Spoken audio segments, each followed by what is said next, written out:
Many people look at the world's wealthiest investors and assume there is a single hidden formula for building success. But searching for that one secret often leads to a maze of conflicting strategies. When you actually compare the advice of the most successful financial minds, a sharp paradox emerges. Their guidance for beginners is often entirely contradictory. One group advocates for extreme caution, buying safe public companies and waiting decades. The other side urges you to reject the status quo entirely, taking massive risks to build a company that changes how the world functions. However, before choosing either path, both camps agree on a non-negotiable baseline. You have to master the language of accounting and finance. Take a corporate ledger as an example. An accountant might tell you the business is profitable on paper, but if you look at the actual cash reserves, they could be draining to zero. If you cannot distinguish between paper profit and actual cash flow, you are structurally locked out of the wealth-building game before you even place your first bet. The first path is followed by the allocators. These investors build their fortunes through defensive compounding, relying on existing economic systems to grow their capital over time. Their strategy relies on a mechanical discipline, saving a fixed percentage of every paycheck, often 15%, and diversifying those funds across different sectors of the market. The primary threat to this strategy is inflation, the steady erosion of purchasing power that occurs when your money grows slower than the cost of living. This graph illustrates the risk of holding low-yield assets like bonds during inflationary periods. While your balance might look stable, the rising cost of goods destroys the real value of your capital, resulting in a negative return. To defend against this, allocators invest exclusively in established, liquid public companies where the stock can be easily sold and the business model has already been proven. They also avoid complexity.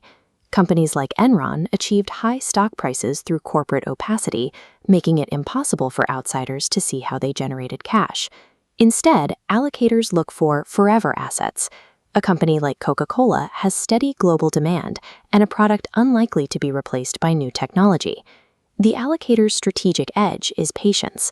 By avoiding catastrophic losses and sticking to understandable businesses, they let the market's natural growth do the heavy lifting. Then there are the disruptors. This group rejects slow compounding in favor of intense risk and astronomical scale. They start with a difficult reality. Most new companies shouldn't exist.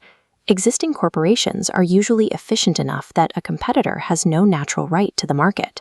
To break through, a startup must be undeniable. This spike represents the 10x rule. A product needs to be 10 times faster, cheaper, or better than the current version to force customers to change their behavior. However, technical brilliance is only the starting point. That innovation must successfully translate it into a functioning, profitable business model to survive. This translation requires a deep understanding of human motivation. The ability to lead a team and align different interests is often more critical to a company's survival than the engineering itself. Disruptors observe that the personal toll of starting a company, the stress and the total commitment, is often identical whether the market is small or global. Because the cost of failure is the same, they choose to play for the largest possible stakes. Disruptors do not wait for the economy to grow. They use technological leverage to force entirely new industries into existence. The world's richest individuals didn't stumble into their wealth. They made a deliberate choice to master one of these two diametrically opposed pillars. You must decide which leverage you will use, the allocator's time and patience, or the disruptor's innovation and scale. Regardless of the path, the starting point is foundational. It requires a commitment to lifelong study and a mastery of the basic mechanics of how money moves. Choose your mode. You can decide to protect and grow your capital through the existing market, or you can take the risk to build something that disrupts it. Success is a matter of fluency. Once you understand the underlying language of business, you move from being a spectator to a deliberate architect of your own financial results.